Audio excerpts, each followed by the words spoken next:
So this afternoon we're sitting at a beautiful spot overlooking the Sand River down below, and this is the point from which this morning we got our first view of the Nkoveni female's young cub down on some prominent boulders in the middle of the river. We were lucky enough to catch a glimpse of the cub down in the rocks, and after a few minutes the mother came out to join it, and we had an amazing view of them up on the granite boulder in the morning sun, and before the mom led the cub away down into the reeds and then off possibly to a kill, but we weren't too sure. It's impossible to keep an eye on them when they're moving through the reed beds. So we've come back this afternoon in the hope that they'll be back at the den. We can't see anything at the moment, so we might just drop down into the river and check a little bit more closely, because obviously from far away it's quite hard to get a clear view. But it's fantastic to know that she has a cub, just one, and it looks to be about 2.5 months old. So we've been sitting very quietly at these big boulders behind us. This is where we saw the Nkoveni cub this morning. We can't see either of them, but it's hard to see anything in the reeds behind the boulders. They might both be here. But what we have heard about 10 seconds ago, monkeys have started alarming just down the river. And monkeys in this area would generally only be alarming at leopards. So we've been sitting for well over an hour now. The sun's gone down, and it's probably time for us to move on. We haven't had any sign of the leopards here. All we've heard of the monkeys alarming further downstream. So either that's just the female moving along the bank somewhere, maybe going hunting, or possibly she's got the cub with her. But we'll keep checking, and at least we know that this cub is alive and well and out there somewhere. So I think we'll be working this area a bit more extensively in the future.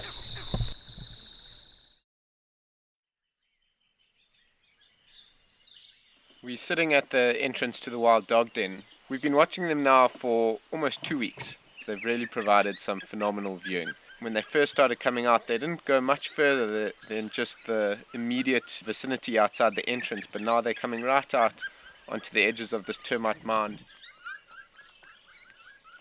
We've watched in just this short 2 weeks how the pups first came out, their ears were still folded over, and now we're seeing that they're starting to poke straight up a bit. We spend quite a bit of time here ourselves, but most of the time we're actually not here, and that includes throughout the night. We set up the trail camera at the entrance to the den just so that we can see what happens when we're not here. And it's showed us a few interesting things. We've noticed that the pups, they come out at night quite a few times. The other moment, which it was really quite heart-stopping to watch, was hyenas raided this den site.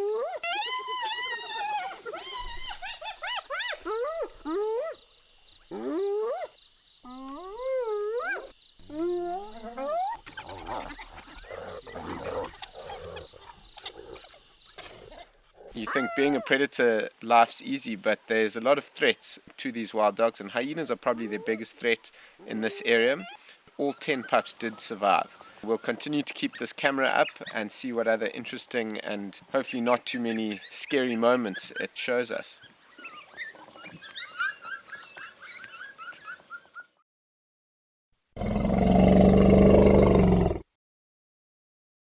Okay, we've broken down. If I was to say that the mood on the car was anything but low, I'd be lying. Been here for about 4 days. That's the deal. Now we're not towing this home. We got to get mechanics out to fix this. Turn left as if you're going to the river. Somewhere next to a herd of elephants. We're stuck. Well, not stuck. We're broken down. I think it's a beautiful place to be stuck. Life's little way of bringing us back down to earth after quite an exciting morning.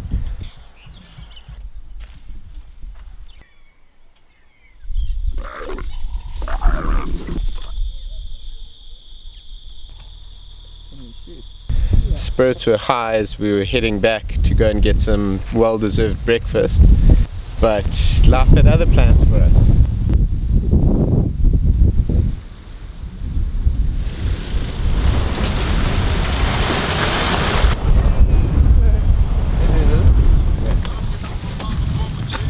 That one is prop shaft, yeah. So one look from Emmanuel, who's the expert mechanic, and just decided definitely not going to be towable, but that was pretty clear since the whole prop shaft's come off, so didn't need an expert to tell us that.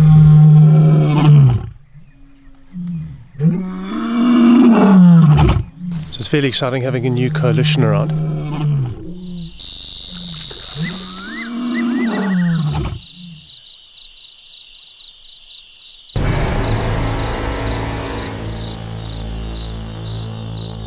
then just hope for the best. This afternoon we'll try again, third time lucky, and hoping to count 10 pups alive and well.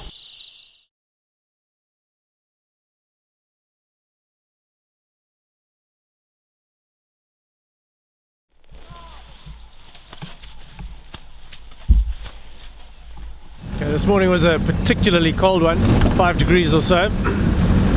Often we find the predators don't get active until it warms up a bit, so I haven't read too much about it in the literature, but just from observation, when it's really cold, not too much is walking around.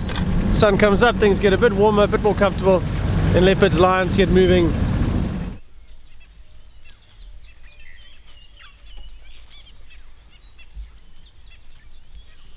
That's when we start hearing alarm calls.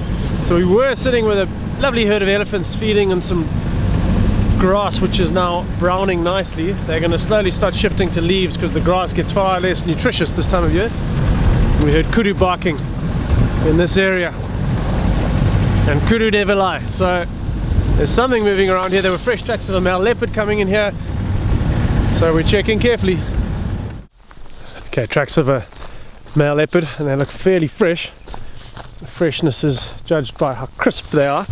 Back pad, there are the 3 lobes that say it's a cat. Near the toes, he's going that way.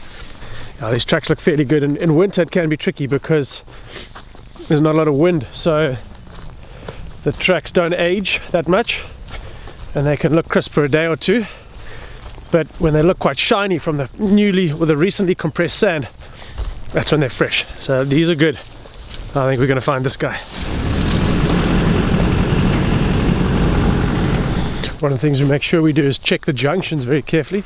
Prominent 4-way junction where we are now, and big male leopards in particular, a little bit easier to track than females because they tend to stick to their line and they love walking on prominent roads and game trails. So come to this junction, taking a hard left, heading west, which probably means nothing in the context of this video.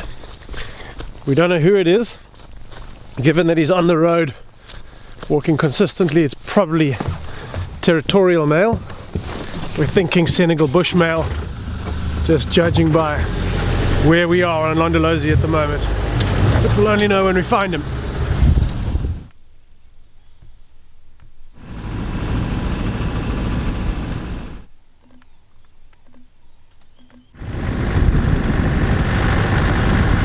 Tracks do look like they're from at least the last hour or two. We're going to carry on following up here. Okay, so he's cut off the road. Now we're following a game trail through the bush. Fresh tracks. He's gone past a couple of herds of impala that we didn't hear alarming, but that just means he's probably a few minutes ahead of us than we thought. So we're coming to check a prominent waterhole up ahead where this is the Senegal bushmale. His regular patrol route comes past here. Okay, this male's leading us on a proper song and dance now. We must have gained so much ground. We're confident. I mean, we said this 45 minutes ago, but he's now swung back east, so we'll put the map on now. We're kind of right up in the far western side of his territory, and as we suspected, he's turned and he's heading back east now, and for the most part he's stuck to a fairly predictable route, game paths and roads that we've seen him walk on time after time after time. So we've kind of got an idea of where he's going to go from here. So now the focus shifts entirely. When you've been tracking for this long, it's not about the quality of the sighting anymore. All you want to do is find the thing. And we've got squirrels and impalas alarming, but in different places. For once, we're actually more tempted to go for the squirrel. Okay, this leopard is here somewhere. There's a squirrel alarming right here. We had fresh tracks. He's somewhere here, but it's thick and we can't see him. Well, we eventually found him, thank goodness. A brief glimpse. After double checking the area, we had nothing, so we went back to where the impala had been looking, and we went in on foot to see if we could see any tracks on a game trail, and he jumped up out of the grass and ran off. And there's still squirrels alarming, so the squirrel can see him back there from up in a tree somewhere, so we don't want to stress him out more. It just goes back to what we were saying earlier, where when you track for this long, the sighting becomes irrelevant. It's just about finding the thing. Brief glimpse of him scuttling off. Great morning.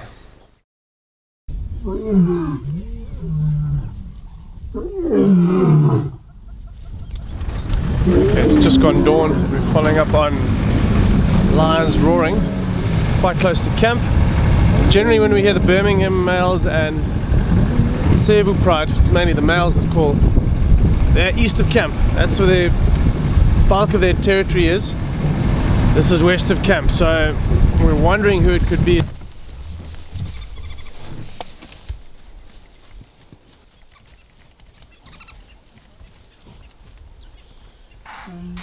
Two male lions, we're not sure exactly who they are. It's not the Birmingham males, so we're just going to have to ID them. There's a whole lot of hyenas milling around. This is an interesting development.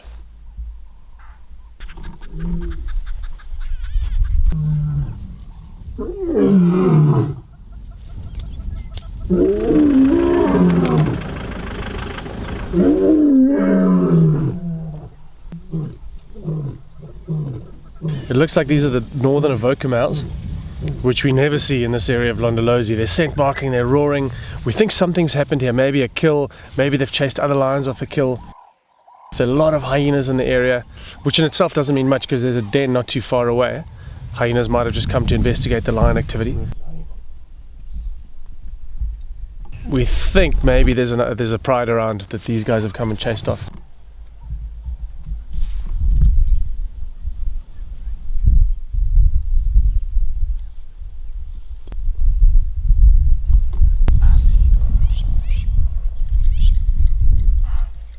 So it's fairly exciting having a new coalition around. Pretty confident it's the northern Avoca males, who I've never seen, but just judging by the fact that two of them, they're a little bit younger, their manes aren't quite full. It looks like them, and the behavior they're exhibiting here is exactly that of lions who don't exactly know where they are. You can tell they're very new to the area, they're kind of looking around, a bit unsure.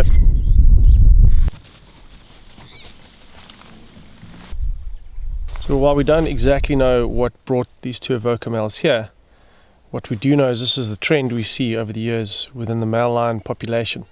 We're part of a 20,000 square kilometer ecosystem, which is all open, no fences between any of the reserves, the Kruger Park, the Sabi Sands, it's all contiguous. And lions come and go as they please, and this is the kind of succession we see in the male lion dynamics. Older coalitions go past their prime and they start kind of falling off the top of the tree.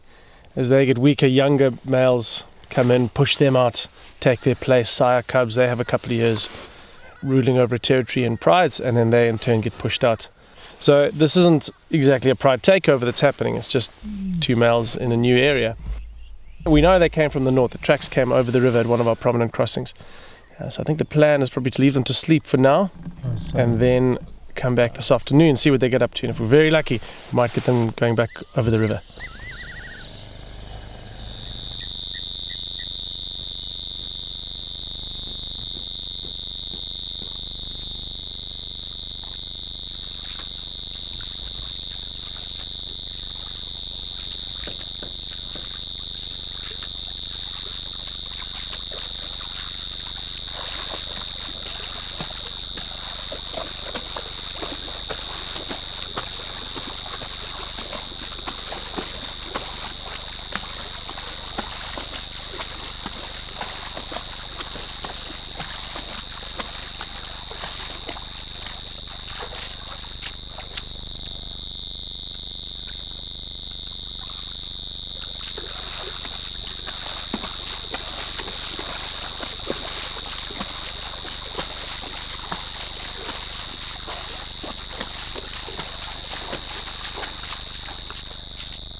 This wild dog den and the sightings that we've had there has really been so special.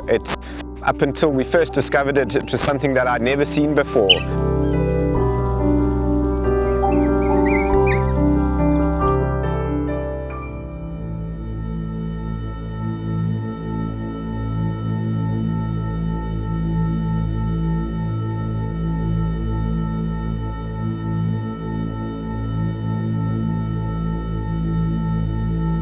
We really started panicking.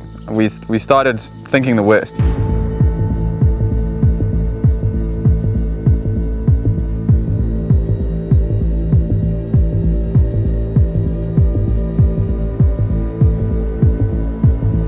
started to think that the lions had gotten into the den and had killed all the pups.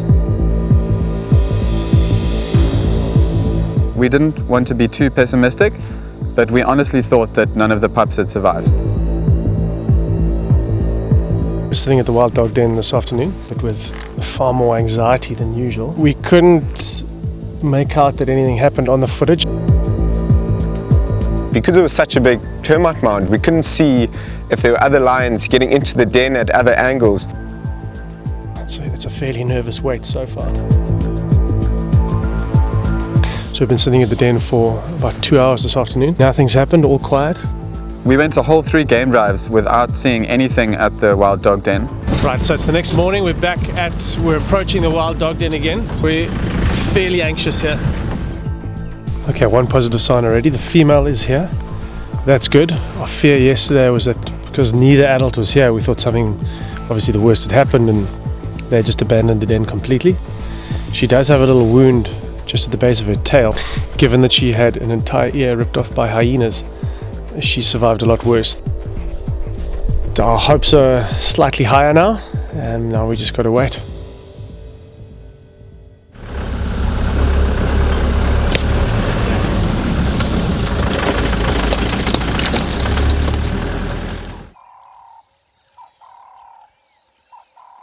So it was about the 3rd or 4th drive after we'd seen the footage of those lions at the den that we headed there early one morning.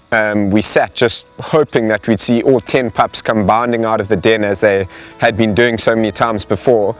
As we arrived, we saw the female and we just sat and we waited, and eventually the male returned, and he was the one that walked up to the entrance of the den, and our hearts stopped. We were all sitting on the edge of our seat just glued to the entrance of that den, and he sniffed around, he made a little call, and next thing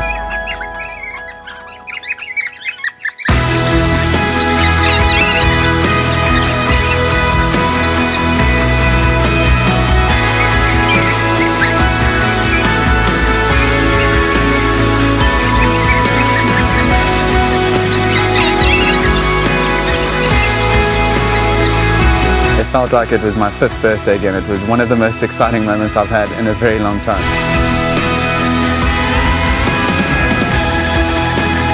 we've become invested in this pack. We sit and we want to see what happens to them. We want to watch these pups grow up. You know, everyone's rooting for them to be a success story, not just for their own little pack, but for conservation and the future of their species.